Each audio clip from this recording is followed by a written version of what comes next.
তখন তোমরা এইভাবেও একাদশী পালন করতে পারো। তার চরণে তুলসী পাতা দিয়ে ওম ভোজনায় গোবিন্দায় নমো বলে খেতে পারো। এটা হচ্ছে আগে গোবিন্দকে প্রসাদ দেওয়া হলো, গোবিন্দ প্রসাদ করে দিল, তবে তুমি প্রসাদটা গ্রহণ করলে। এইভাবেও একাদশী পালন করা যায়। যদি মনের ইচ্ছা থাকে, ভাবগতি থাকে, ভক্তি থাকে, তুমি যে কোনোভাবেই তুমি ভগবানকে ডাকতে পারো, তার শরণাপন্ন হতে পারো।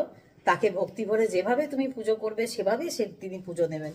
শুধু মনের ভক্তি, বিশ্বাস, ভালোবাসা, এইটাই বড় কথা, আর কিন্তু কিছু বড় কথা না। যাই হোক, সকলে একাদশীর শুভেচ্ছা, ভালোবাসা সকলকে রইল। সকলে ভালো করে একাদশী পালন করো। 8 থেকে 80 সকলে একাদশী পালন করো। সকলে এইভাবে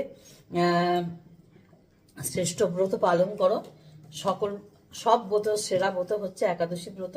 এটা তো বারবারই তোমাদের আমি বলি। এইভাবেই তোমরা ব্রত পালন করো। চলো তোমাদের একবার আমার গোপাল দর্শন করিয়ে দিই। সকালবেলা গোপালকে